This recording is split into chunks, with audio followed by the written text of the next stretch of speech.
সমাজের অহংকার আমাদের সাইদি সাহেবের যোগ্য উত্তরসূরি আমাদের শিরোমণি জনাব আলহাজ মৌলানা মুফতি আমির হামজা সাহেব, আমি প্রধান বক্তাকে বক্তব্য করছি।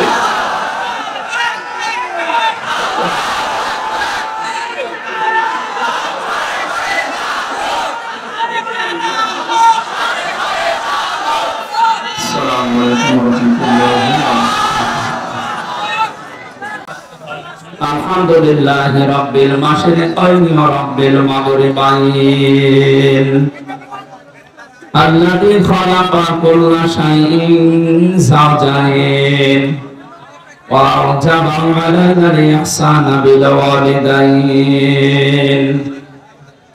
ওয়া নাশহাদু আল্লা ইলাহা ইল্লাল্লাহু ওয়াহদাহু লা শারীকা লাহু وأشهد أن محمدا عبده ورسوله سيد الكونين صلى الله عليه وعلى آله وصحبه وأتباعه أجمعين ليلا ونهارا في الطرفين فقد قال الله تعالى في كلامه المجيد وبرهانه التوحيد أعوذ بالله من الشيطان الرجيم بسم الله الرحمن الرحيم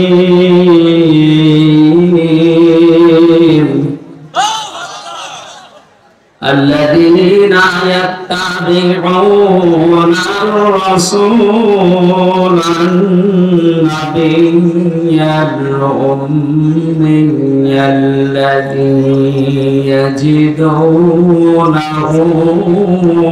مكتوبا الذي يجدونه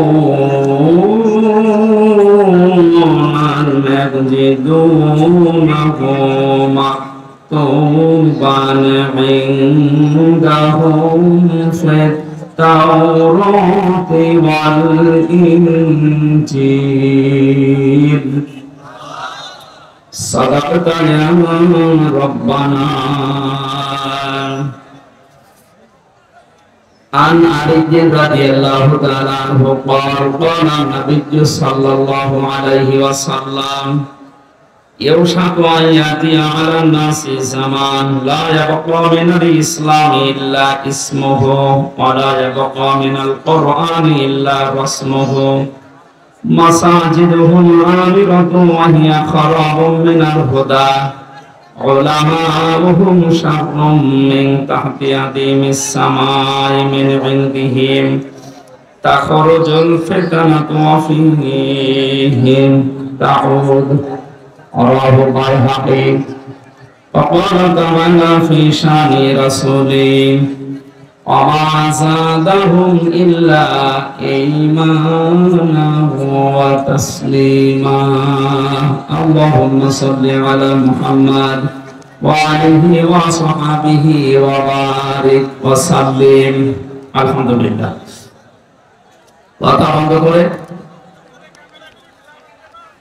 ভাবে শোনেন, এখন ডিস্টার্ব হয়ে যাবে। নাটোর জেলার বড়াই জেলা থানার অন্তর্গত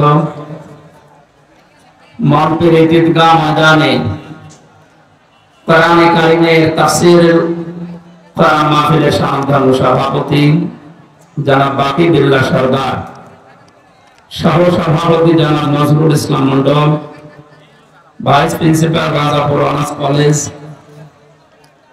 এতক্ষণ পর্যন্ত যারা আলোচনা রেখেছেন জনাব মাওলানা হোসেন আহমেদ মাহফুজ, হাফেজ মাওলানা মোহাম্মদ আলী সহ অন্যান্য উলামা ইকরাম, মাহফিলের প্রধান অতিথি শাইখুল মাশায়েখ, ভারপ্রাপ্ত সাবেক চেয়ারম্যান বড়াই জেলা উপজেলা পরিষদ,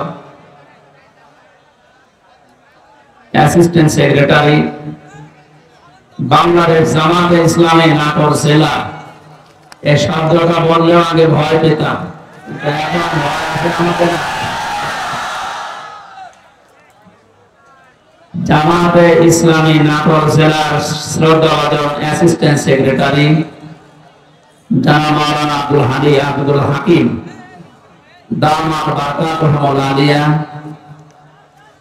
মাহফিলে বসা আছে সর্বজন শ্রদ্ধাভাজন ব্যক্তিত্ব, ইসলামী আন্দোলন বাংলাদেশ জামাত ইসলামী নাটোর জেলার সম্মানিত সভাপতি আমির, আমাদের একান্ত প্রিয় বড় ভাই ইসলামিক চিন্তাবিদ জনাব ডক্টর মীর নুরুল ইসলাম আকামাল্লাহু উমরাহু ওয়া বারাকাল্লাহু ফি হায়াতি, বলেন আমিন। এতক্ষণ যারা এখনো পর্যন্ত সময় দিতে পারি না আমরা দুঃখিত, আপনাদের এই এলোমেলো অবস্থার কারণে। কথা বলেছেন আমার আগে সাবেক চেয়ারম্যান দৌলতদাসপুর উপজেলা জনাব মোহাম্মদ আব্দুল আজিজ ভাই, জনাব সিদ্দিকুর রহমান সেক্রেটারি বাংলাদেশ জামাত ইসলামী বড়াইগ্রাম থানা, জনাব আব্দুল মান্নান মোল্লা সদস্য 4 নম্বর ইউনিয়ন নগর ইউনিয়ন পরিষদ।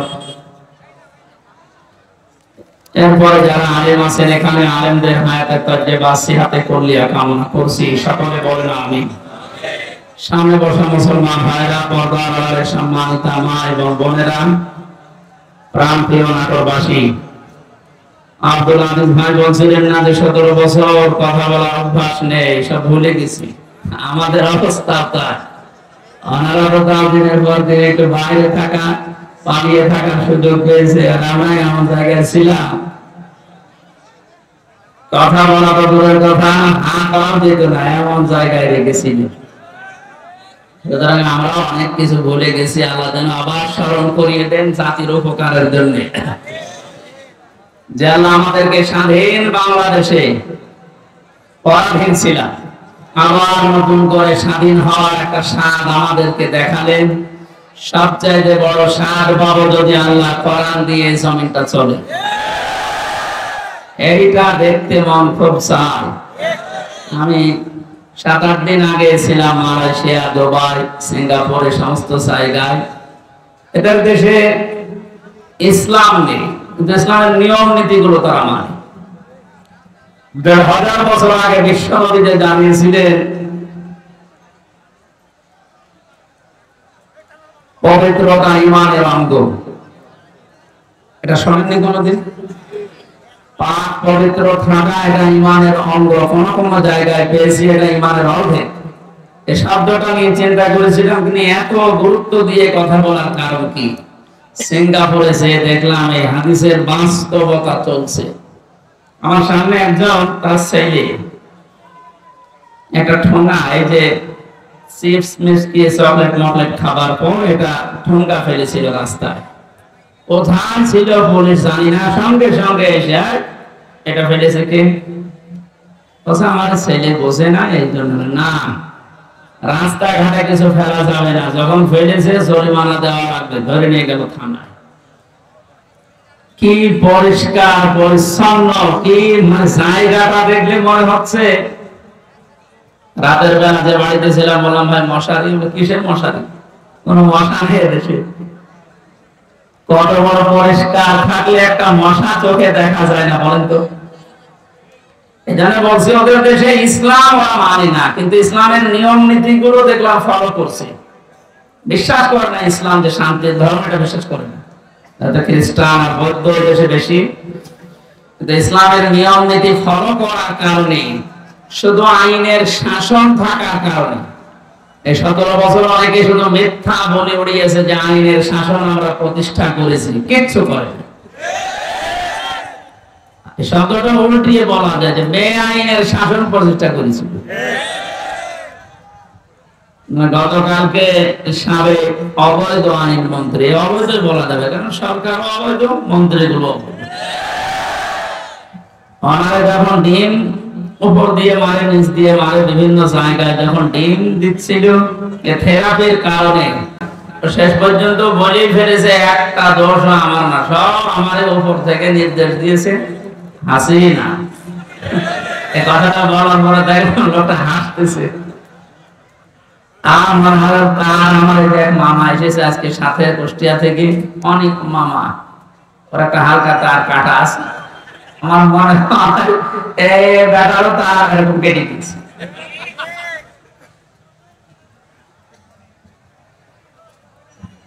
এখন যা যে যাই ধরছে একটু কিছু দিলে সব ধরছে বলতেছে আল্লাহর উপরে। আর যেটা দরবেশ মনে কর্তা, এ দরবেশ যে এত খারাপ, দাড়ি কেটে নম হয়ে গেছে, ওরা দেখলে পর্যন্ত শয়তান হাসে যে আল্লাহ তুমি আমার শয়তান বানিয়েছো, এটা আসল শয়তান ছিল।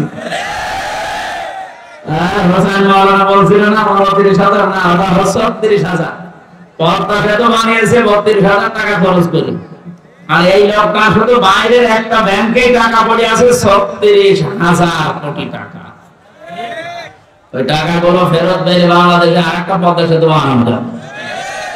মালয়েশিয়ায় দেখলাম এই যে পেনাং থেকে এই আরেকটা শহরে যাওয়ার সময় 2টা ব্রিজ পরপর, একটা মনে হয় 8 কিলোমিটার, একটা 17 কিলোমিটার। এই যে বিশাল বিশাল ব্রিজ তারা বানিয়েছে, বাংলাদেশেও সম্ভব শুধু এই দরবেশদের টাকাগুলো বাইরে থেকে নিয়ে আসা। এই জন্য যারা দায়িত্বে আছেন আহ্বান জানাবো, এসব এ দরবেশ হোক আর ধর্মেশ হোক, এদেরকে এভাবে বিভিন্ন জায়গা দিয়ে ডিম যখন দিচ্ছে দে, কি বলবো, এগুলো নিয়ে এই টাকা পয়সা গুলো সব আমাদের দেশে নিয়ে আসেন, এই দেশ ইনশাআল্লাহ দাঁড়িয়ে যাবে। আমরা পবিত্র পরিষ্কার পরিচ্ছন্ন হওয়ার কথা বলছিলাম। স্বাধীন দেশে যেহেতু এখন আছি, চর্মচোখে 52 বছর 53 বছর তো আমার বয়স না, আমার বয়স 32-33 বছর। সেখানে যারা আছে এরকম বহু বয়সের মানুষ আছে, এই মানুষগুলো সহ আমরা দেখেছি এই 52 বছর বিভিন্ন মানুষের দেশটা চালিয়েছে, কিন্তু কাঙ্ক্ষিত মানের শান্তি আমরা এখনো পাইনি। এখন শুধু বাকি আছে যে কোরআন দিয়ে চললে কেমন দেখা যায়, এটা দেখতে বাকি আছে। এটা আমরা দেখতে চাই কিনা? এটা এমনি এমনি হবে? এমনি এমনি শুধু দোয়া করে হবে? কাজ করা লাগবে না? সুতরাং কোরআন দিয়ে চালাবে যারা, এরকম মানুষগুলোকে আজ আমরা ওখানে পাঠাতে চাই আর দেখতে চাই চর্মচোখে। আল্লাহ আমাদেরকে তুমি একটু দেখার তৌফিক দাও যে জমিনটা কোরআন দিয়ে চলছে। দল মত নির্বিশেষে আমরা এই অনুষ্ঠানে ইবাদত মনে করে এসেছি। বলে তো আলহামদুলিল্লাহ। তাআওয়ানু আলাল বিররি ওয়াত তাকওয়া ওয়া লা তাআওয়ানু আলাল ইসমি ওয়াল উদওয়ান। আল্লাহর ঘোষণা, এই পৃথিবীতে তোমরা ভালো কাজে, নেক কাজে একে অন্যকে সাহায্য করো, অন্যায় কাজ করবা না, অন্যায় কাজে সাহায্য সহযোগিতা করবা না। আজ আমরা আহ্বান জানাচ্ছি, রাষ্ট্র যেহেতু সংস্কার আরম্ভ হয়ে গেছে বা চলছে, আমরা সব জায়গায় ইসলাম দিয়ে সংস্কার করতে চাই। নবীর উপরে দরুদ আর সালাম পাঠ করার মাধ্যমে তেলাওয়াতকৃত আয়াত থেকে যেটা লিখে দিয়েছেন এর উপরে ভিত্তি করে আমরা তাফসীরুল কোরআন মাহফিলে তাফসীর আকারে কথা বলতে চাই ইনশাআল্লাহ। জবান খুলে কোরআন কারীম থেকে। আমি যেহেতু আহমদ ছিলাম, মাওলানা মিজানুর রহমান আজহারি ভাই, এরপরে ডেভিড লিও নামে একজন আছে ইসলামিক চিন্তাবিদ স্কলার, অনেক দামি লোক। তারপর ডক্টর জাকির নায়েক সাহেবের সাথে দেখা হয়নি, হওয়ার কথা ছিল।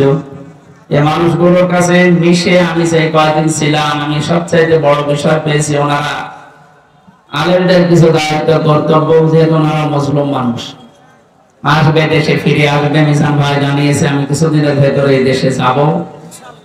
আমি বলেছিলাম ভাই দেশে আসার পরে কুষ্টিয়া, আমার জন্মভূমি কুষ্টিয়াতে কোরআনের কথাগুলো চলে না, কারণ যে দুইজন শয়তান এই বাংলাদেশে আল্লাহ পাঠিয়েছে ওই জেলায়।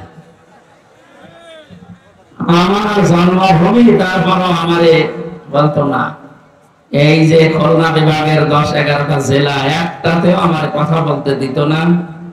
যাওয়ার আগে 144 ধারা জারি হয়ে দিত। এখন যেহেতু সুযোগ এসেছে, মাকে বললাম আমার কুষ্টিয়া দিয়ে আপনি কোরআনের কথাগুলো আরম্ভ করবেন। উনি সময় দিতে চেয়েছি। দেখি দেশে আসো, ইনশাআল্লাহ বাংলাদেশের প্রত্যেকটি জায়গা কখন জামাতের পড়া কেউ বলতে পারবে না। যারা বলতো তারা এখন কবরে। আল্লাহ রাব্বুল আলামিন তার কোরআন কারীমকে যেন উন্মুক্ত করে দেন দেশের জন্য এবং প্রতিষ্ঠা করে দেন, বলেন আমিন। সূরা আরাফ কোন সূরা বলেন তো? 157 নম্বর, একটা মাত্র আয়াতের 4 ভাগের 1 ভাগ আমরা পড়েছি। বিশ্বনবীর হাদিস লক্ষ লক্ষ, সেখান থেকে একটা হাদিস নবীর জামাই হযরত আলীর বর্ণনা করা যোগের সাথে মিলিয়ে আমরা তেলাওয়াত করলাম। এই দুইটাকে সামনে রেখে কোরআন যেভাবে তাফসীর করা লাগে হক আদায় করে চেষ্টা চালাচ্ছি ইনশাআল্লাহ। এটা যেহেতু মমতাজের কনসার্ট না, সে মহিলার এখন আর কনসার্ট করা সম্ভব না, কারণ তারও দোলাদুলি এখন আর কেউ দেখতে চায় না, ও ফেটেও আর কারো যাচ্ছে না। ফেটে যাচ্ছে না, এখন সারা বাংলাদেশে শুধু আল্লাহর কথা হবে।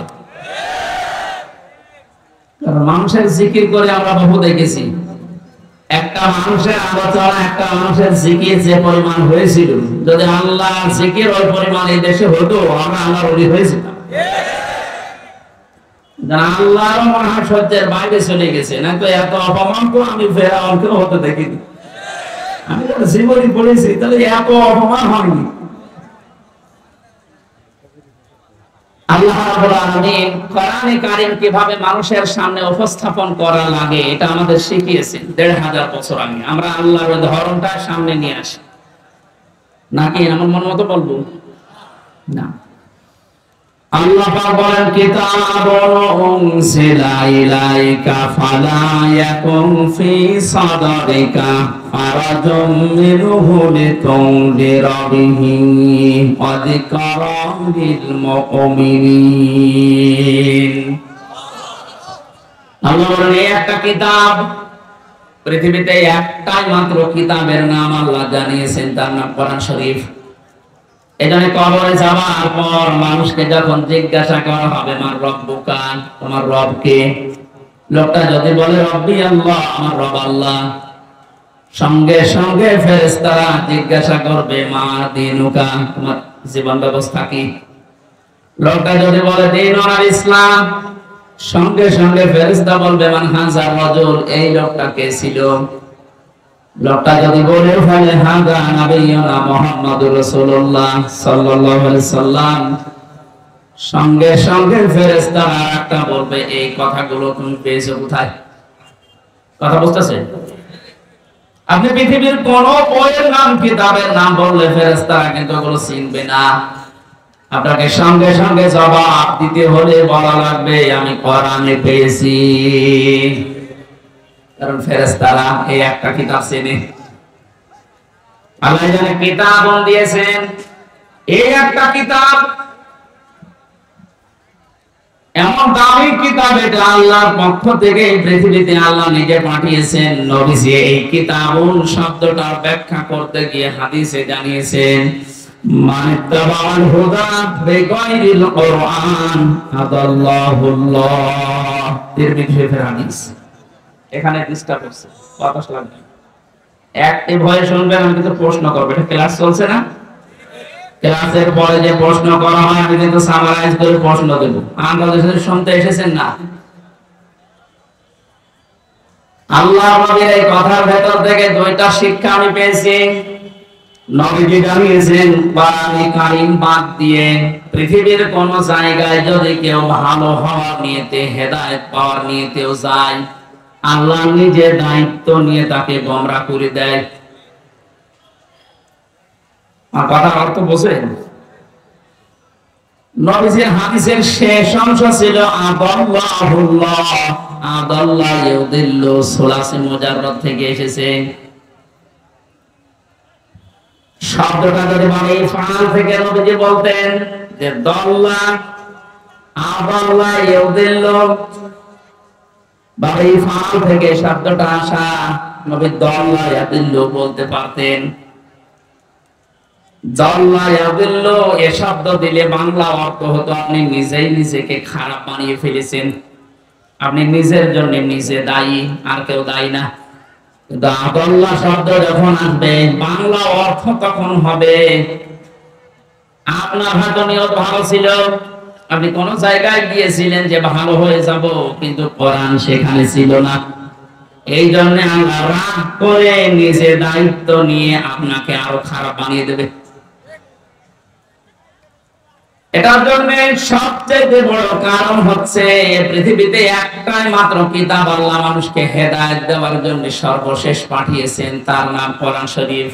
কোরআন বাদ দিয়ে হেদায়েত দেওয়ার মতো কোন কিতাব কিয়ামত পর্যন্ত আর নেই। কথা বুঝতেছেন?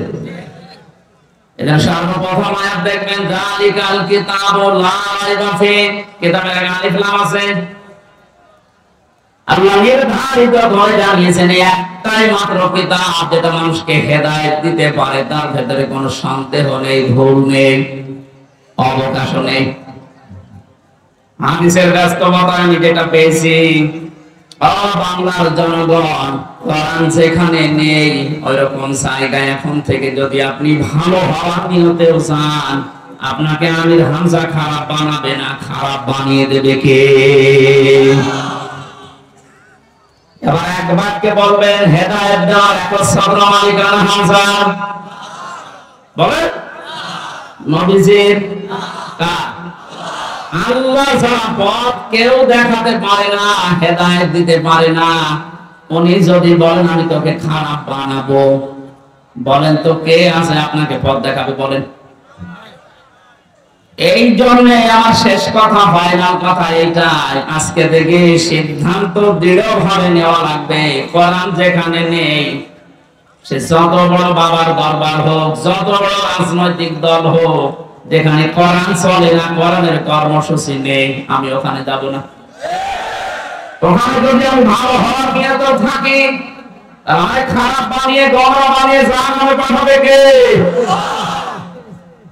আমার মনে হয় এই ওয়াজটা যদি আজ আমরা বাংলার 18 কোটি জনগণের ভেতরে 10 কোটি মানুষও মেনে নিতে পারি, এদেশে আমরা গোমরাহি থেকে মুক্ত হব। আল্লাহ রাব্বুল আলামিনের হেদায়েত আমাদের জন্য আম হয়ে যাবে।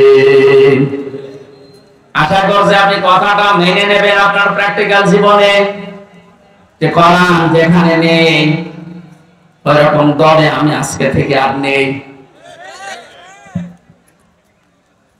এটা শুধু সামিয়ানা নিস পর্যন্ত শেষ,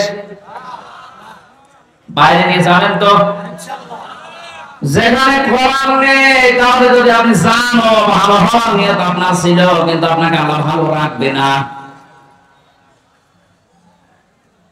শ্বশুরকে মানুষ অনেকে বাবা বলে ডাকে, এটা হারাম না জায়েজ আছে, কিন্তু নিজের বাবার সামনে যদি বারবার শ্বশুরকে আপাচান বলেন, লোকজন জিজ্ঞাসা করে এইটাকে, এটা আমার শ্বশুর আব্বা, আর এটা চিনি না, বাবা রাগ হবে?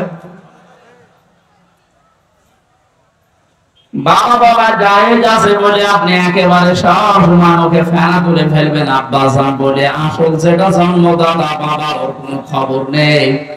ওনার মনে যেমন দুঃখ লাগার সম্ভাবনা আছে, কোরআনে কারীম আল্লাহ হেদায়েত দেওয়ার জন্য পাঠিয়েছেন। এটা বাদ দিয়ে সত্যি যদি আপনি কোন জায়গায় আপনার নিয়ত ভালো নিয়েও যান, আল্লাহ কিন্তু দায়িত্ব নিয়ে আপনাকে খারাপ বানিয়ে দেবে।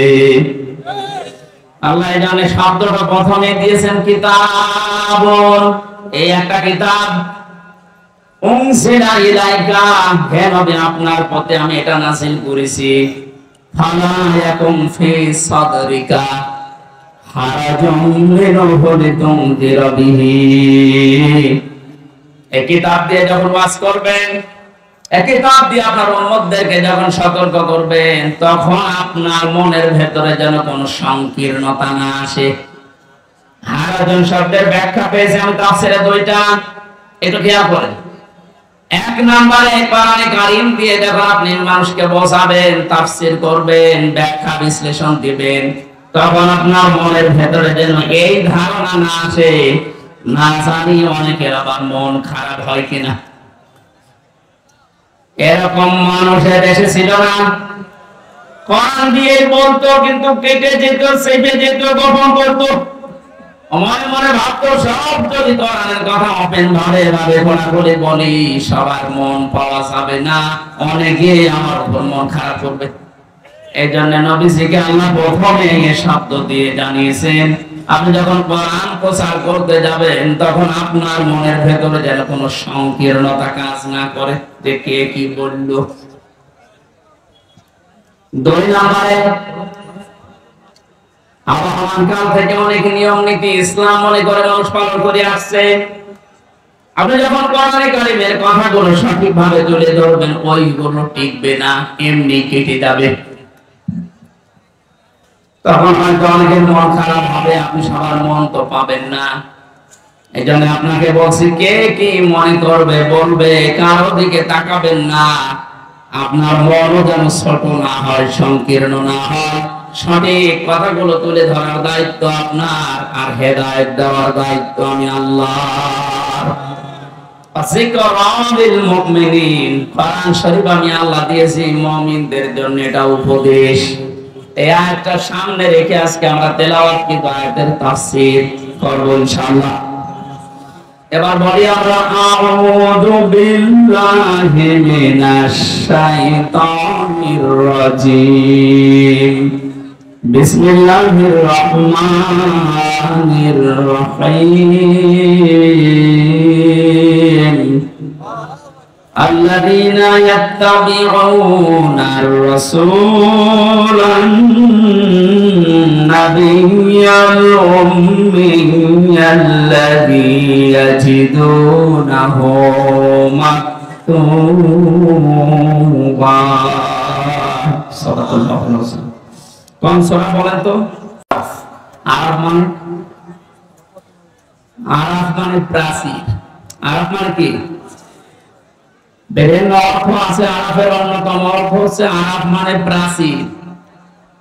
কিয়ামতের দিন আল্লাহ জান্নাত জাহান্নামের মাঝে একটা প্রাচীর দাঁড় করাবেন। কিছু মানুষকে আল্লাহ ওই জায়গায় বসাবে, জান্নাতেও দেবে না জাহান্নামেও দেবে না, ওখানে স্টিল তারা বসে থাকবে, দাঁড়িয়ে থাকবে। এই কেয়া করে এদিকে এত নড়াচড়া, কি সমস্যা কি? এদিকে আসার দরকার নেই। দেখেন তো উনি কি বলে, দেখেন না আমি তো বলো হয়েছে, ঠিক আছে। না আপনি যদি আমল করতে না পারেন তাহলে আসার দরকার নেই।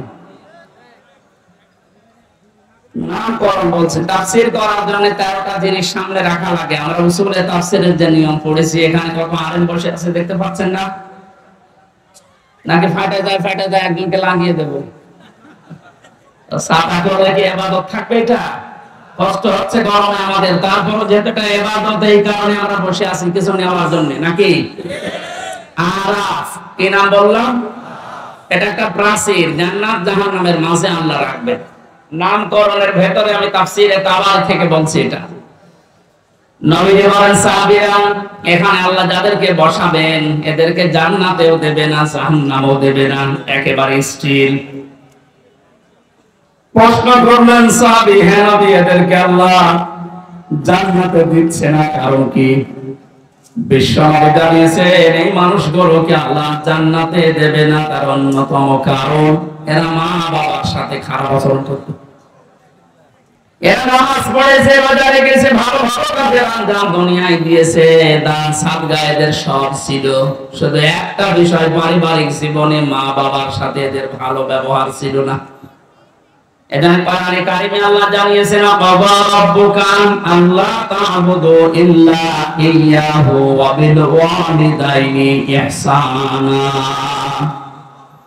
আমি আল্লাহ রায় দিয়েছি, রায় দিচ্ছেন কে? আমি আল্লাহ রায় দিয়েছি, ফয়সালা করেছি, সিদ্ধান্ত নিয়ে ফেলেছি যে আমি আল্লাহ ছাড়া কারো ইবাদত করা যাবে না, আর মা বাবা যাদের আছে তাদের সাথে ভালো ব্যবহার করা লাগবে। আয়াতের ভেতরে দুইটা বিষয় বেশি। কয়টা? এই যে আল্লাহর ইবাদত করা লাগবে, আল্লাহর আইন মানা লাগবে, কোনো প্রশ্ন করা যাবে? বলেন বলেন। আপনার বুঝে আসুক বা না আসুক, আল্লাহর আইন আল্লাহর ইবাদত মাস্ট বি। আপনাকে এই জন্য আল্লাহ বানিয়েছে, তাহলে আল্লাহর আইন মানা এটা ফরজ। আল্লাহর আইন মানা কি? ফরজ। আর বলেন মা বাবার আইন মানা কি? এই শোনেন, মাঝখানে আল্লাহ দিয়েছেন খেলা করার জন্য দিয়েছেন।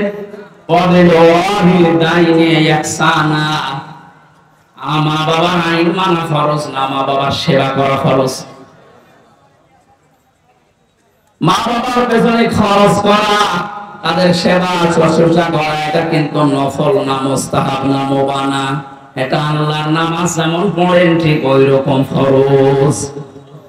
মানুষগুলো এই কাজ করে না, এই জন্য আল্লাহ এই জায়গায় দাঁড় করিয়ে রেখেছেন।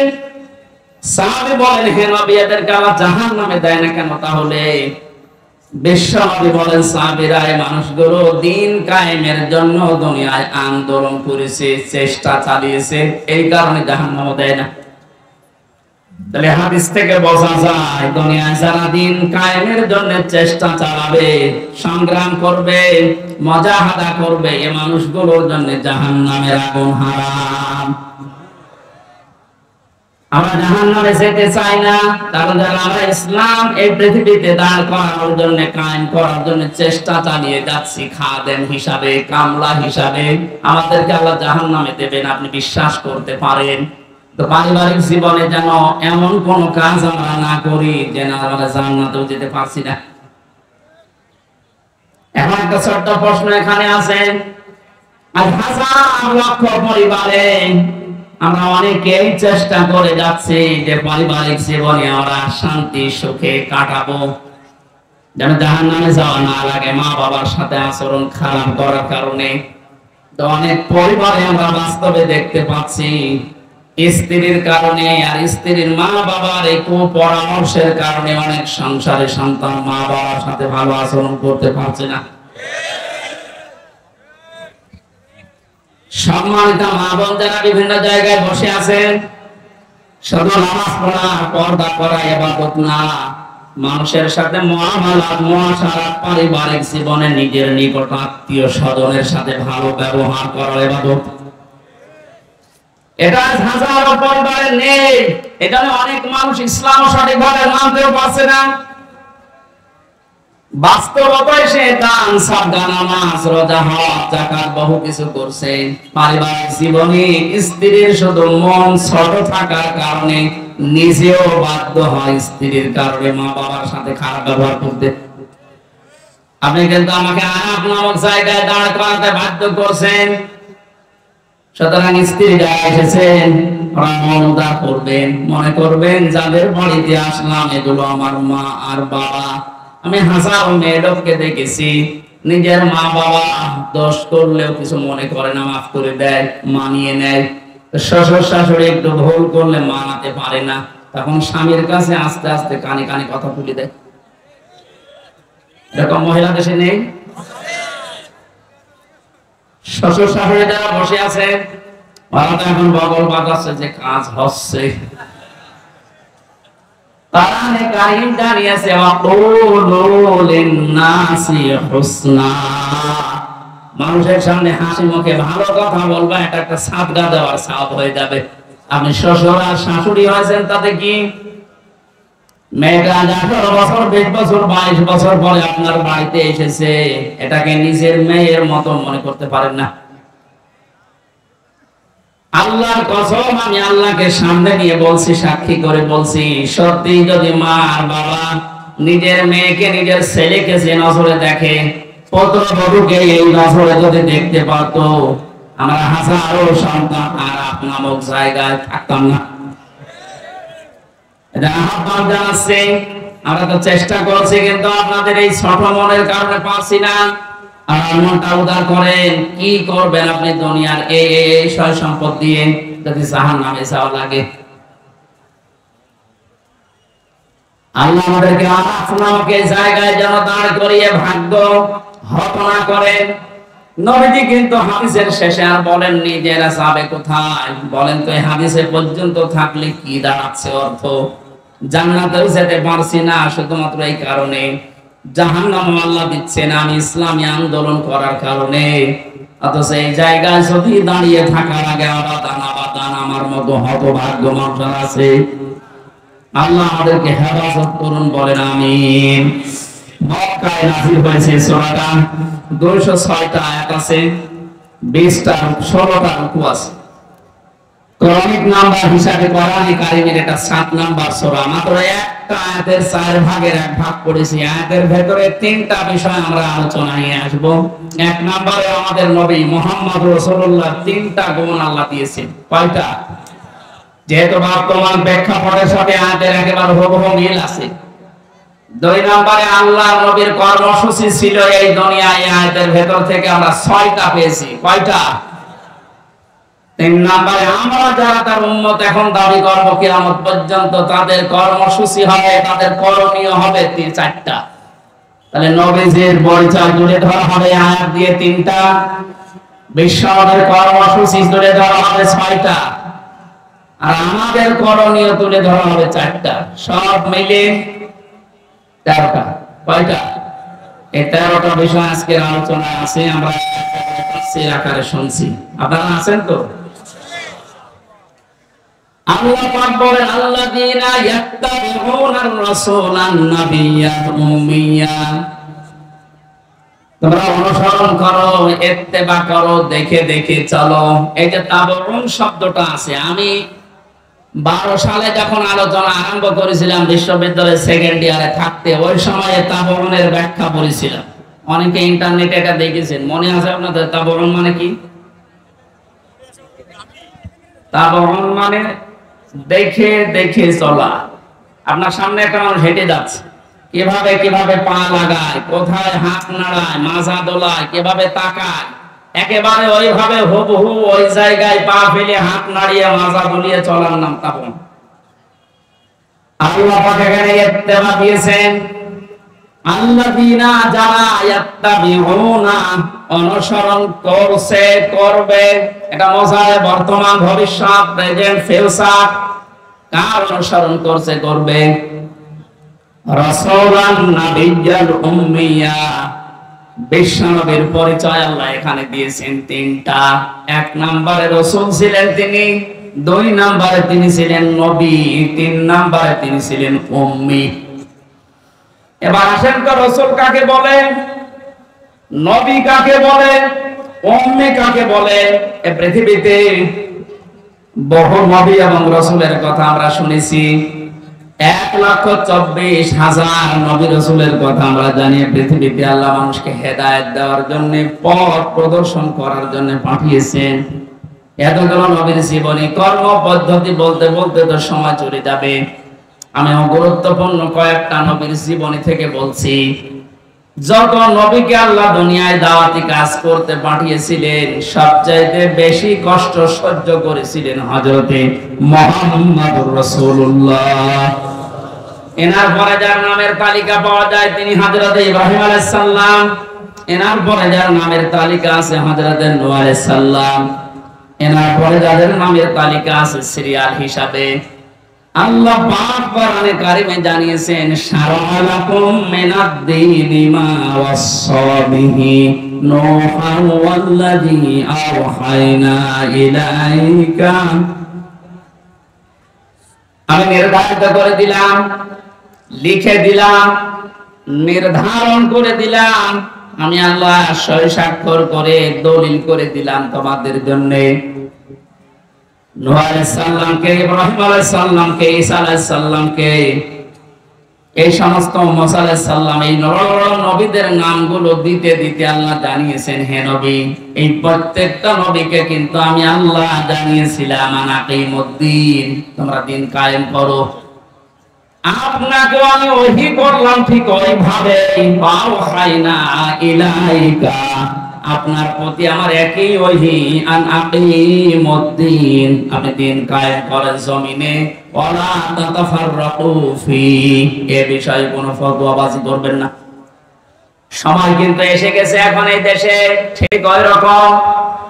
আর যে যেখানে যে মতে চলেন না কেন, সবাইকে আমরা আহ্বান জানাচ্ছি, সবাই আসেন ঐক্যবদ্ধ হয়ে আল্লাহর দ্বীন, কোরআনে কারীম, ইসলাম এই দেশে আমরা এখন কায়েম করার পরিবেশ তৈরি করি। সত্যি যদি এটা কায়েম না হয়, হালালকে হালাল জেনে অনেক সময় মানা যাবে না, হারামকে হারাম জানার পরও ছেড়ে দেওয়া যাবে না। এই 17 বছর যেটা দেখলাম, এই জন্য আমাদের সবচেয়ে বড় কাজ হবে এখন আল্লাহর এই জমিনে আল্লাহর দ্বীন কি করে কায়েম করা যায়, দাঁড় করানো যায়। বিশ্ব নবী মুহাম্মদ রাসূলুল্লাহকে আল্লাহ রাসূল বলে ঘোষণা দিচ্ছেন যে হে নবী, আপনি আপনার পরিচয় উম্মতদের সামনে দিবেন যে আমি তোমাদের জন্য রাসূল হয়ে এসেছি। 511 জন রাসূলের কথা আমরা পড়েছি, আর বাকিগুলো সব আল্লাহ নবী হিসাবে পাঠিয়েছিলেন। এই সমস্ত মানুষদের দায়িত্ব কোরআনে কারিমে এক একটি আয়াতের ভেতরে আল্লাহ দিয়েছেন। ওয়ালাকাদ বা'আসনা ফি কুল্লি উম্মাতির রাসূলান আনি ইবুদুল্লাহ ওয়াজতানিবুত তাগুত। রব্বুল আলামিন বলেন, এই পৃথিবীর যত ওয়ালাকাদ বা'আসনা ফি কুল্লি উম্মাতির রাসূলান, প্রত্যেকটি জাতির জন্য আমি আল্লাহ রাসূল পাঠিয়েছিলাম। প্রতিটি নবী আর রাসূলদের জীবনের দায়িত্ব মূল ছিল দুইটা। তারা উম্মতদের কাছে যেই বলতেন আল্লাহর ইবাদত করো। কার ইবাদত? এই শব্দটা নিয়ে হাজারো জায়গায় আমরা এই দেশের ভেতরে অনেক ভাষা দেখতে পাচ্ছি। কমলে দিয়েছে ফ্যান, ইয়ার কি মারছেন এখানে বসে বসে।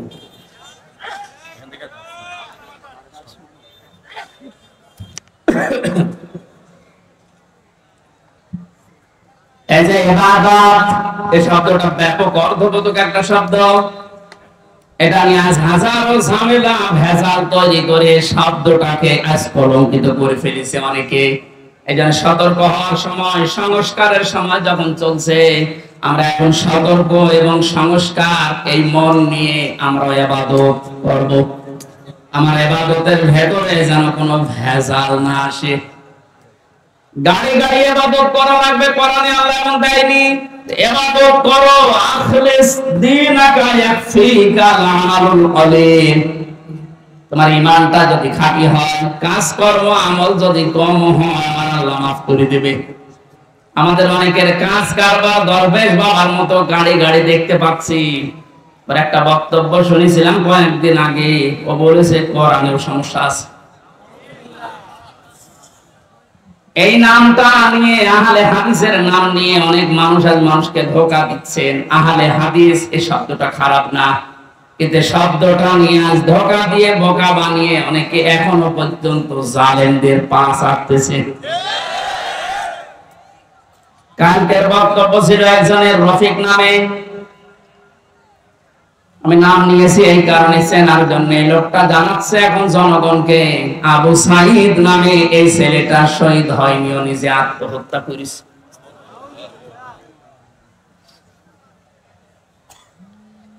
বিশ্বনবী কোরআন হাদিসের ভেতরে তিনি স্পষ্টভাবে জানিয়েছেন, কেউ যদি দেওয়াল চাপা পড়ে মারা যায় সে শহীদের মর্যাদা পায়, পানিতে ডুবে মারা যায় শহীদের মর্যাদা পায়। এ কথা কি নতুন শুনছেন? বলেন। আগুনে পুড়ে যদি কেউ মারা যায় সে যদি শহীদের মর্যাদা পায়, অ্যাক্সিডেন্ট করে মরলে যদি শাহাদাতের মর্যাদা পায়। এই পৃথিবীর ময়দানে জালেমদের জুলুমের সামনে মোকাবেলা করতে গিয়ে নিজের জীবনটা সে দিয়ে দিল, তাকে আপনি শহীদ বলতে আপনার অসুবিধা লাগে কোন জায়গায় বলেন তো দেখি?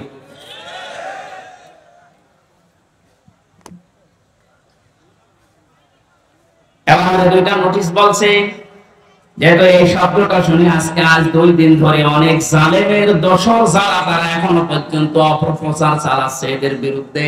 এই জন্য দুইটা নোটিশ বলছি। সূরা বাকারা 154 নম্বর আয়াত, 2 নম্বর পারা, 2 নম্বর পৃষ্ঠা, 12 নম্বর 13 নম্বর লাইনে আছে, ভালো করে মিলাবেন। আল্লাহ পাক বলেন, ওয়ালা তাকুনু লিমান ইয়াকতালু ফি সাবিলিল্লাহি আমওয়াত বাল আহয়াউ ওয়ালাকিন লা তাশউরুন। আপনি হয়তো এভাবে এতদিন চিন্তা করেননি, যেভাবে আমি বলছি মিলিয়ে দেখেন। আল্লাহ বলেন ওয়ালা তাকুলু, হে পৃথিবীর লোকেরা, কেউ এ কথা মুখ দিয়ে বলবা না। কথা বলে মানুষ কি দিয়ে? বল না কেন? এজন্য মুখের উপর আল্লাহ নোটিশ দিয়েছেন, কেউ এ কথা বলবা না। একজন দুইজন না, কেউ বলবা না। বহু বছর লিমান ইয়াকতালু ফি সাবিলিল্লাহি আমওয়াত, আমি আল্লাহর জন্য, মানবতার জন্য যারা জীবন দিয়ে গেল, এই মানুষ মরে গেছে, কথা বলবা না। বাল আহয়াউন, বরং তারা জীবিত। ওয়ালাকিন লা তাশউরুন, কিন্তু তোমরা টের পাও না। এটা তো মুখের উপর আল্লাহ দিলেন, মানুষ মুখের পরে অন্তরেও ধারণা করতে পারে। ধারণা করে কি দিয়ে? অন্তর দিয়ে। মানুষ যেন ধারণাও না করে যে তারা শহীদ হয়নি, তারা এমনি মারা গেছে, কথা যেন ধারণাও না করে। সূরা আল-ইমরান 4 নম্বর পারা 11 নম্বর পৃষ্ঠা 9 নম্বর লাইনের 159 নম্বর আয়াতে আল্লাহ 69 নম্বর আয়াতে আল্লাহ জানিয়েছেন, ওয়ালা তাহসাবান্নাল্লাযীনা কুতিলু ফি সাবিলিল্লাহি আমওয়াতা বাল আহয়াউন ইনদা রাব্বিহিম ইরযাকুন। খুব খেয়াল করেন, অন্তর দিয়েও কেউ জানে ধারণা না করে যারা মারা গেছে। আল্লাহ পাক বলেন ধারণাও কোনোদিন করবে না যে মরে গেছে না। কারণ জীবন জালেমের সামনে নিজের জীবন দিয়ে দেওয়া তো সহজ কথা না। ওরা কিন্তু জীবিত আছে, ওরা জিন্দা। ইনদা রাব্বিহিম ইরযাকুন, তারা তাদের রবের কাছে রিজিক পাচ্ছে। সুতরাং আবু সাঈদ রংপুরের এই ছেলেটা জালেমের সামনে দাঁড়িয়ে জীবনটা দিয়ে শাহাদাতের মরণ পেয়েছে। এটা কোনদিন আপনি মুখ দিয়ে যেন না বলেন যে লোকটা মরে গেছে, ধারণা না করেন যে মরে গেছে, না, ও শহীদ হয়েছে। কি হয়েছে? স্বাধীনভাবে কথা বলতে পারতাম না। পাশের জেলায় বাড়ি আমার, নাটোর, কুষ্টিয়া। এখানে দাওয়াত খেতে এসেছিলাম বিয়ের, তারপর আর ঢুকতে দেয়নি। কোথায় ছিলাম আপনি টের পেয়েছেন? স্বাধীনতা পরাধীনতা কি আমরা 17 বছর টের পেয়েছি। স্বাধীনভাবে চলাফেরা করার, বাক স্বাধীনতা ফিরিয়ে দেওয়ার জন্য যে মানুষগুলো জীবন দিয়েছে, মাস্ট বি 100 বার আমি বিশ্বাস করি ওরা সব শাহাদাতের মর্যাদা পেয়েছে। এমনকি জালেমের জুলুমের শিকার হয়ে আয়না ঘরেও বহু মানুষ জীবন দিয়েছে, জেলখানার ভেতরে জীবন দিয়েছে। এমনকি কোরআনের পাখিকে অনেকে বলছে উনি স্বাভাবিক ভাবে মারা গেছে, না, আমি পাশের ছেলে ছিলাম, উনি 1 নম্বরে, আমি 4 নম্বরে। আল্লাহর সাথে আমার একদিন দেখা হয়েছিল মাত্র 10 মিনিটের জন্য। উনি এমনি মারা যায়নি, ওনাকে মেরে ফেলা হয়েছে। তার বাস্তব মুখের হাসিটা এখন ভিডিও বের হচ্ছে। জেলার সুপারের আত্মীয়রা তার পরিচয় দিয়ে বলছে ওনাকে জোর করে সই করিয়ে বলেছে আপনি সই করেন, আপনাকে মুক্ত করে দেওয়া হবে নির্বাহী আদেশে। এই কথা বলে বের করে নিয়ে গেছে। উনি তো খুশি আনন্দ যেন পরিবারের কাছে ফিরে যাচ্ছে।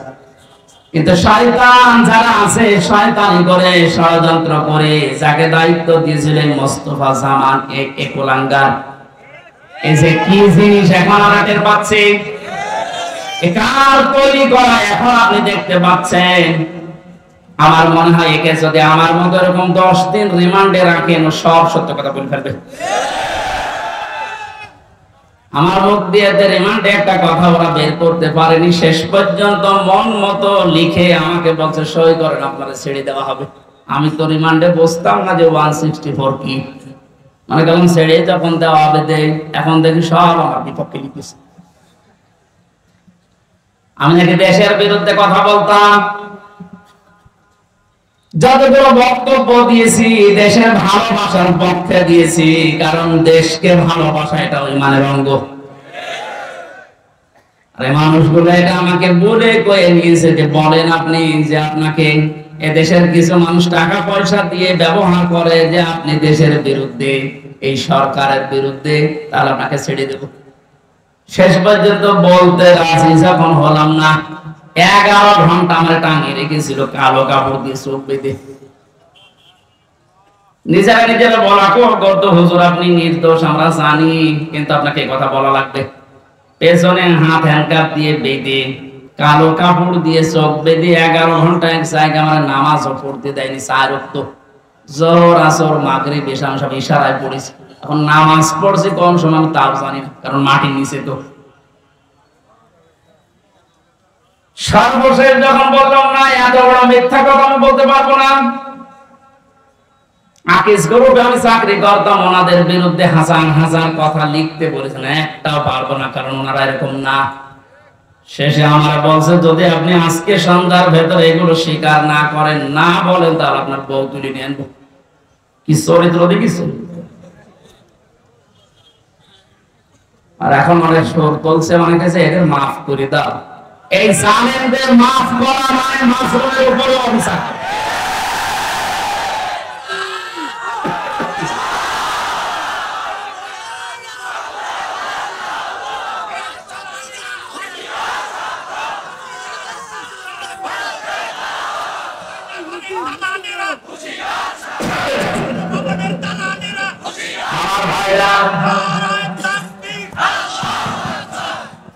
আপনি আমার আজমের জীবন ফিরিয়ে দিতে পারবেন? ব্যারিস্টার আরমানের স্ত্রীর কাছে আপনি কি জবাব দেবেন বলেন? কোথায় পৌঁছিয়েছেন তার জীবনটা? কি ট্যালেন্টেড সন্তান ছিল মীর কাসেম আলীর। আমি জেলখানায় থাকতে এক কারারক্ষী এসে আমার কুতুবউদ্দিন ওর বাড়ি, রাজবাড়ি, রাত 12টার পরে যখন ডিউটি হয়েছে এসে বলছে হুজুর একটা গোপন কথা বলি, কাউকে যেন বলেন না এখানে, তাহলে আমার সমস্যা হবে। কি হয়েছে বলে, আমি যেদিন দায়িত্বে ছিলাম মীর কাসেম আলীর, যেদিন ফাঁসি হবে লোকটাকে যে বললাম স্যার আর সময় নেই মাত্র 3 ঘন্টা আছে, আপনি প্রস্তুতি নেন। উনি আমার বলছে ভাই কারারক্ষী এখনো তো সময় 3 ঘন্টা আছে, আমি 2 ঘন্টা ঘুমাই, তুমি আমার ডেকে দিও। আল্লাহর কসম আমি আল্লাহকে সামনে নিয়ে বলছো যা যা বলেছে একটাও মিথ্যা কথা না, সবগুলোই এইভাবে বলেছিল। যে আমি পাহারা দিতে গিয়ে দেখলাম লোকটা ঘুমিয়ে গেল। 2 ঘন্টা পরে ডাকলাম, ঠিক ঘুম থেকে উঠলো, গোসল করে ওযু করে শেষের নামাজটা শেষ করে একটা চা বানিয়ে বলছে নেন। বললাম স্যার আমি চা খাবো না। আপনার কিছুক্ষণ পরে বলে জানি আমি, আর মাত্র 15 মিনিট আছে।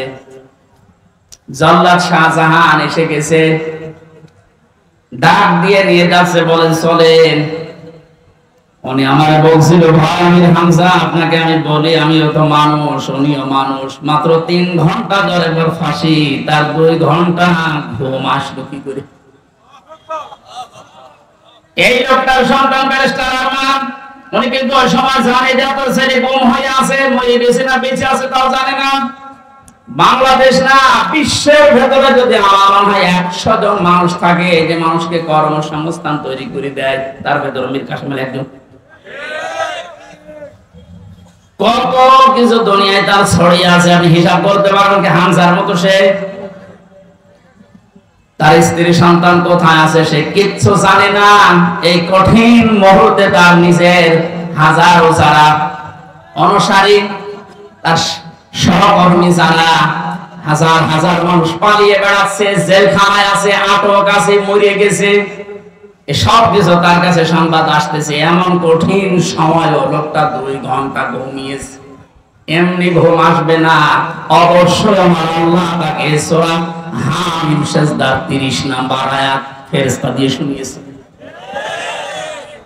কোরআনে কারীম জানিয়েছে ইন্নাল্লাযীনা ক্বালু রাব্বুনাল্লাহু সুম্মা ইসতাকামু তাতানাজ্জালু আলাইহিমুল মালাঈকা আল্লা তাখাফু ওয়া লা তাহজানু ওয়া আবশিরু বিল জান্নাতিল্লাতী কুনতুম তুআদুন। আল্লাহ পাক বলেন যারা এই কথা বলে যে আল্লাহ তুমি আমাদের রব, আমি টিকে আছি এই কথার উপরে, আল্লাহর সঙ্গে সঙ্গে তার বিপদে আপদে পড়লে ফেরেশতা নাজিল করবে। এই জন্য তাতানাজ্জালু দিয়েছেন আল্লাহ, একজন দুইজন পাঠায় না, মালাইকা বহু বছর হাজারো ফেরেশতা তার জন্য আল্লাহ পাঠিয়ে সান্ত্বনা দেয়, আল্লাহ তাখাফু ওয়ালা তাহজানু, কোনো ভয় নেই, কোনো চিন্তা নেই। ওয়াবশিরু বিল জান্নাহ, ওই জান্নাতের সুসংবাদ গ্রহণ করো, আল্লাতী কুনতুম তুআদুন, যার ওয়াদা আল্লাহ করেছে। আমার মনে হয় ঠিক মীর কাসেম আলী শহীদ উনি আল্লাহর ফেরেশতাদের দ্বারা শুনতে পেয়েছিলেন, সন্তান ব্যারিস্টার আরমানের জন্য চিন্তা নেই, হাজার হাজার সহকর্মীর জন্য চিন্তা নেই, ওগুলো আল্লাহ সব দেখবে, তুমি জান্নাতে প্রবেশ করো। তাছাড়া কি করে ঘুম এসেছে আমার তো বিশ্বাস হয় না, আমিও তো ছিলাম, আমার তো ঘুম আসতো না, রাতের পরে রাত আমি বিনা ঘুমে কাটিয়েছি। ঘুম আসে না, কি করবো, 2-3টা ঘুমের বড়ি খেয়েও ঘুম আসে না। অথচ লোকটা 2 ঘন্টা 2.5 ঘন্টা পরে ফাঁসি আর বলছে আমি 2 ঘন্টা ঘুমিয়ে নেই। আপনি কি চাঁদা মনে করেন এটা? এই লোকটার সন্তান ব্যারিস্টার আরমান 8টা বছর তার স্ত্রী জানতো না যে লোকটা বেঁচে আছে না মারা গেছে। গতকালকে তিনি একটা ভিডিওতে বলছিল আমি আমার পরিবারের আশা ছেড়ে দিয়েছিলাম, কারণ খাবার দিত পচা খাবার, অধিকাংশ সময় আমার রোজা রেখে কাটানো লাগতো। এই 8 বছরে আমার মনে হয় প্রায় 8 বছরের রোজা ছিল।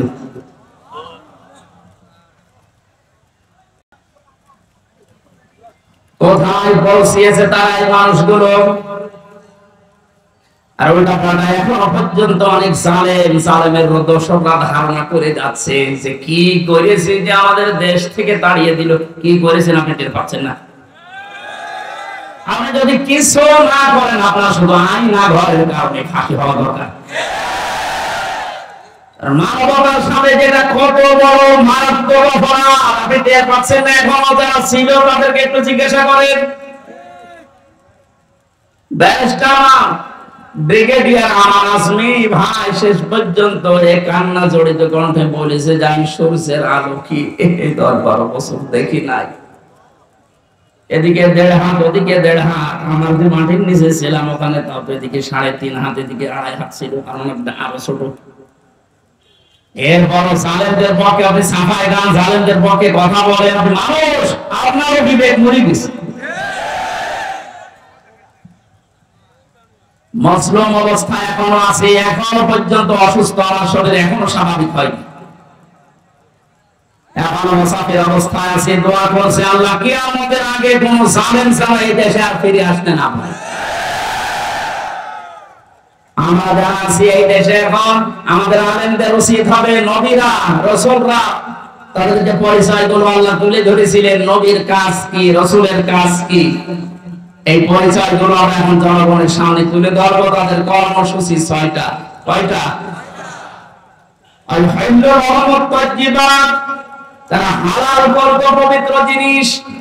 আজ বাংলাদেশে হালাল করা লাগবে পবিত্র জিনিসগুলো, আর হারাম করত তারা অবৈধ জিনিসগুলো। বাংলাদেশে এখন প্রত্যেকটা সেক্টরে এখনো পর্যন্ত হারাম জিনিস জিয়ে রাখা হয়েছে। এদিকে তাকান, যারা দায়িত্বে আছেন, অন্তর্বর্তীকালীন সরকার থেকে শুরু করে যারা এখন দায়িত্বে আছেন, এই মুহূর্তে আপনাদের সিদ্ধান্ত নেওয়া লাগবে জালেমদের সহযোগী যতগুলো ছিল প্রত্যেককে ইমিডিয়েটলি এখনই ওদেরকে বহিষ্কার করা লাগবে। এটা সংস্কার যেহেতু চলছে, নবীদের কর্মসূচি 6টা ছিল, তার 2য় নম্বর এটা হালালকে হালাল বলে বৈধ জায়গায় দিয়ে দেন। এই 17 বছর যারা বৈধ চাকরিতে উন্নতি পায়নি তাদের কাছে উন্নতির ওই জায়গায় দেওয়া লাগবে, আর যারা অবৈধভাবে আন্দাজে শেয়ারের পর শেয়ার পেয়েছে তাদেরকে নিচে নামানো লাগবে। ইসলামী ব্যাংক থেকে শুরু করে বাংলাদেশের যত ব্যাংকিং ব্যবস্থা, বিচার ব্যবস্থা, প্রশাসন, ব্যবসা, প্রত্যেকটি দিক আর বিভাগে যেহেতু সংস্কার আরম্ভ হয়েছে, এই সংস্কার ইমিডিয়েটলি কয়েকদিনের ভেতরে করা লাগবে। এখনো পর্যন্ত এই হারামখোর যারা, এদের এই অভ্যাস এখনো যাবে না। বলেন না হুজুর দোয়া করেন। নূহ নবীর চাইতে কি আমি বড় হয়ে গেছি? নূহ নবী দোয়া করেছিলেন না? কি বলেছিলেন? লা তাদারাল আরদি মিনাল কাফিরিনা দাজ্জারা ইন্নাকা ইন তাদারহুম ইউদিল্লু ইবাদাকা ওয়া লা ইয়ালিদু ইল্লা ফাজিরান। আল্লাহ বহু চেষ্টা করেছে এদের পেছনে, 950 বছর দাওয়াত দিয়েছি। এদের যে চরিত্র, এদের আন্ডা বাচ্চা পর্যন্ত যেন জমিনে একটাও না থাকে, কারণ যেটা থাকবে ওর পেট থেকে যেটা আসবে ওইটা হবে মারা। এজন্য জুলুমের পুনরাবৃত্তি আমরা আর দেখতে চাই না। এটা মারাত্মক একটা অপরাধ, সবচাইতে বড় অপরাধ এই গুম। এটা মানুষকে আপনি মেরে ফেলতে পারতেন, সংবাদ দিতেন যে লোকটা মারা গেছে। দেওয়ার ভাইয়ের সন্তানের সাথে নাটক এটা করেছে, আপনি কি জবাব দেবেন বলেন তো? মেরে লোকটাকে ঘরের ভেতরে আপনি আটকে রাখলেন, পরের দিন জানতে পেরেছে জনগণ, এটাও মোবাইল ট্যাগ করে যে অমুক জায়গায় মরে পড়ে আছে। এই বিশ্বাসঘাতক এই জালেমকে যদি এখন নাটোরবাসী মাফ করে দেয়, তো কি জবাব দেবেন আপনি আল্লাহর কাছে আর দেওয়ার কাছে? আপনার ছেলেটা যদি হতো আমি টের পেতেন। আমি একটু টের পেয়েছি, তা আমার মুখ দিয়ে বর্ত চলে আসছে। আমার মেয়েটা আমার আজ পর্যন্ত চেনে না, 3টা বছর আমায় যোগাযোগ বিচ্ছিন্ন রেখে দিয়েছিল শয়তান। পরে আমি 8-9 মাস রেখে গিয়েছিলাম, এখনো তো বয়স 4 বছর। আমার এখনো পর্যন্ত আমার কাছে আসে না, আমার ডাকেও না, আমার কাছে আসে না। কারণ মনে করো বিভিন্ন হুজুর আসতো, ওই রকম একজন হুজুর। আমি জেলখানা থেকে যেদিন বের হয়ে বাড়িতে গেলাম, আমার বলছে হুজুর আমাদের বাড়ি চলে।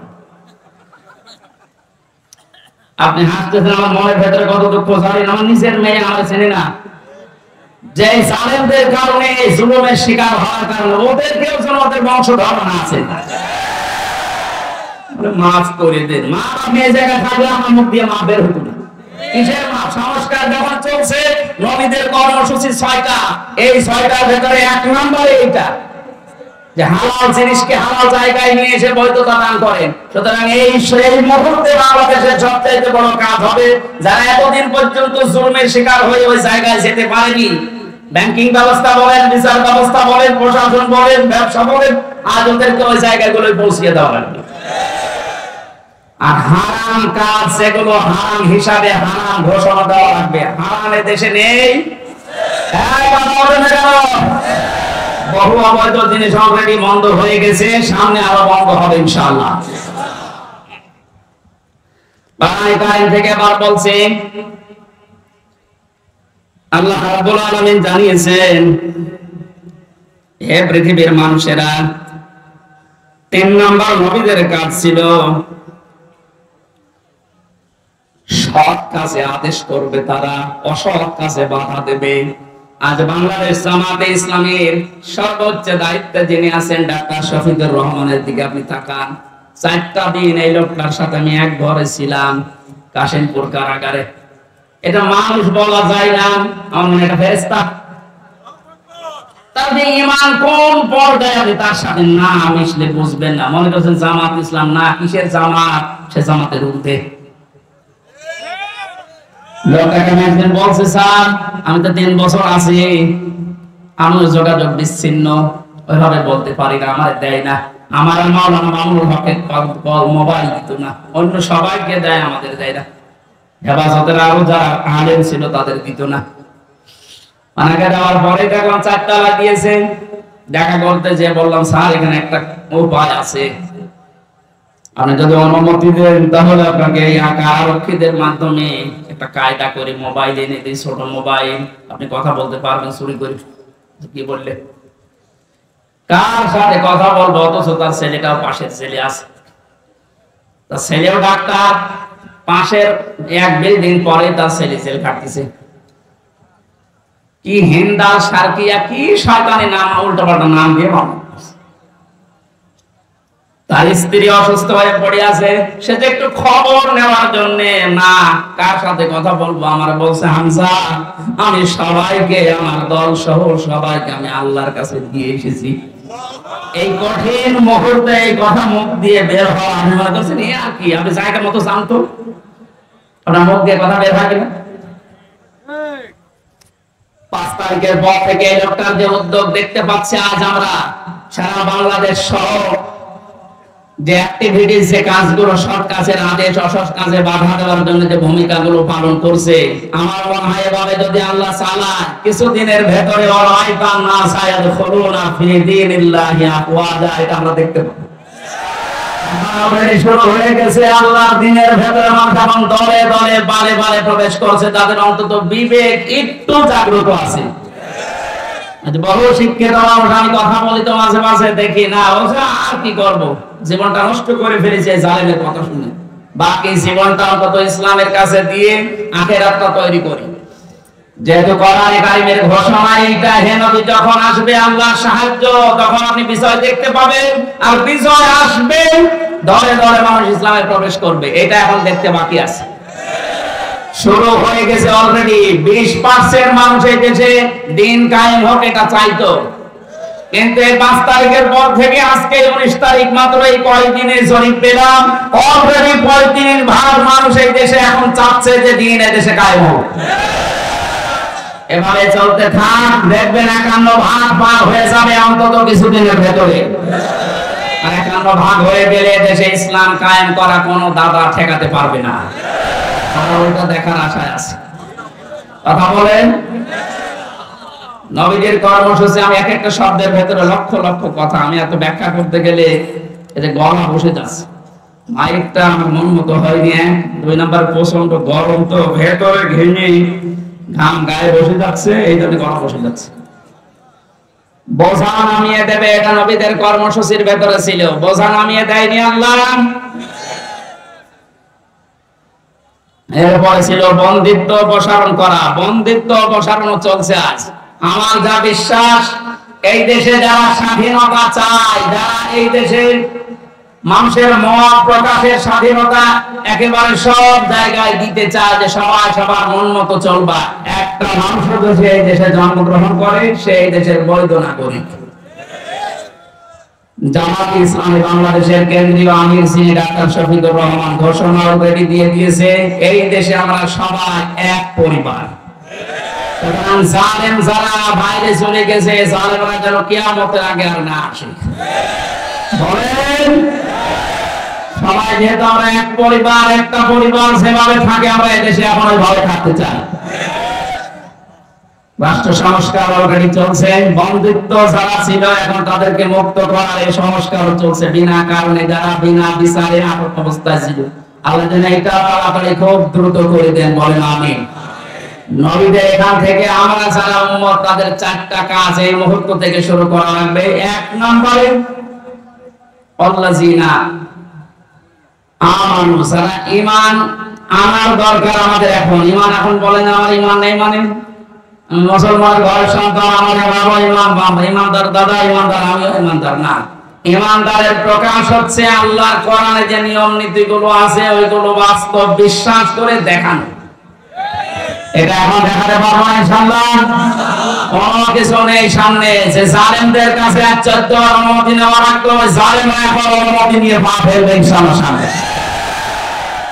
গতকালকে গিয়েছিলাম ফরিদপুরে, মাসখানেক আগেও ছিল আমার মাহফিল ওই গ্রামে, অথচ জালেমদের 14 জায়গায় অনুমতি দিয়ে আমরা উঠতে দেয়, বলে না ওনারা বাদ দিয়ে। অথচ গতকালকে যাওয়ার পরে সভাপতি আমার বলছে, হুজুর যে জালেমগুলো বাধা দিয়েছিল ওরা এখন বলছে হুজুরকে এবারে এনে দিন। দিন পাল্টে অলরেডি গেছে। এদিন বদল যখন শুরু হয়েছে, সংস্কার চলছে। যেখানে যেখানে জুলুম অত্যাচার, ছাত্র ভাইরা যারা আছে ঐক্যবদ্ধ হয়ে এই জুলুমের অবসান ঘটানোই লাগবে ইনশাআল্লাহ। বহু ব্রিজ এই দেশে আছে যেখানে ফেরেশতারা মনে টোল নিত। আমার কুষ্টিয়ার এই যে মেহেদি রমি ব্রিজের যে টোল, এক শয়তান নাকি আদায় করতো। 5 তারিখে স্বাধীন হওয়ার পরে বিকালে ওটা উড়িয়ে দিয়েছে, এখন সবাই খুশি। এরকম বহু জায়গায় অবৈধভাবে যারা টোল তুলতো, এই টোল গুলো যেন সব ভেঙ্গে গড়িয়ে মাটির সাথে মিশিয়ে দেওয়া হয়। আমাদের ঈমান তাহলে 2 নম্বর নবীদেরকে সাহায্য করা। নবী যেহেতু নেই, নবীর উত্তরাধিকারী এখন যারা, নবীর অনুসারী এখন যারা কাজকর্ম চালাচ্ছে ইসলাম এই দেশে নিয়ে আসার জন্য, তাদের সাহায্য করা আমাদের কর্মসূচির ভেতরে নিয়ে আসতে হবে। আমি এটা ভাঙিয়ে বলছি, সূরা আরাফের 157 নম্বর আয়াত আপনি বাড়ি যেয়ে তাফসীর আকারে পড়েন, এইটা পাবেন। 3 নম্বরে তাদের সাহায্য দেওয়া লাগবে। সুতরাং আজ যারা এই দেশে এখন আমাদের দিনের দায়িত্ব পালন করছে, আপনি তাদের সাহায্য যান, দেখেন তাদের অ্যাক্টিভিটিস, তাদের কর্ম, তাদের চরিত্র কি, এগুলো দেখে যদি আপনার ভালো লাগে আপনি তাদের সাহায্য করেন। 4 নম্বরে 4 নম্বরে তাদের সাহায্য শুধু করবেন না, এদের উপরে যে নূর আল্লাহ নাযিল করেছে নবীদের উপরে, এই নূর মানে কোরআন শরীফ, এই নূরের বাস্তবায়ন যেন হয়। এই নূর দেখে দেখে সামনে আমাদের পথ চলা রাখবেন আল্লাহ। এই 13টা জিনিস আমাদের জীবনে যেন এনে দেন, বলেন আমিন। আমি আমার ছোট্ট ঈমান থেকে এবং ছোট্ট জীবন থেকে যেটা দেখলাম, বাংলাদেশে যারা একামতের দিনের দায়িত্ব পালন করছে এবং সামনে করবে, আমি গ্যারান্টি দিতে পারি এই মানুষগুলোর ভেতরে যদি 4 আনা দুর্নীতি কোনোদিন পান, তাহলে আপনি সঙ্গে সঙ্গে আস্তাগফিরুল্লাহ বলে মুখ ফিরিয়ে চলে আসবেন। আমার বিশ্বাস, আমি যা পেয়েছি, যা দেখেছি, 4 আনা দুর্নীতি এদের ভেতরে পাবেন না। এই জন্য অনেক নাস্তিক পর্যন্ত আজ বলতে বাধ্য হচ্ছে, এরা যদি 5টা বছর চালাতে পারে এই দেশের শান্তি কাকে বলে আপনি দেখতে পাবেন। আল্লাহ তুমি তোমার কোরআনে কারিমে দেশে কায়েম করে দাও, এটা আমরা দেখতে চাই। আল্লাহুম্মা আমিন। লা ইলাহা ইল্লা আনতা সুবহানাক ইন্নী কুনতু মিনাজ জালিমিন। ربنا ظلمنا أنفسنا وإن لم تغفر لنا وترحمنا لنكونن من الخاسرين। রব্বুল আলামিন, সারা জীবন অপরাধ করে জীবনটা নষ্ট করে ফেলেছি। হাত উঠায় কথা বলবো ভয় করে, লজ্জা করে। যেহেতু তুমি স্বাধীনতা আমাদের এনে দিয়েছো, এই দেশটা তুমি মুক্ত ভাবে কথা বলার পরিবেশ দিয়েছো, আল্লাহ তোমার আইন করে দেশে মুক্ত করে দাও। চর্ম চোখে যেন দেখতে পারি তোমার কোরআন দেশটা চলছে। আল্লাহ কোরআনের আয়োজনে যারা আঞ্জাম দিলে মানুষগুলোকে কবুল করো। নবীর মতো আমরাও দোয়া করছি, লা তাদার আলাল আরদি মিনাল কাফিরিনা দাজ্জারা।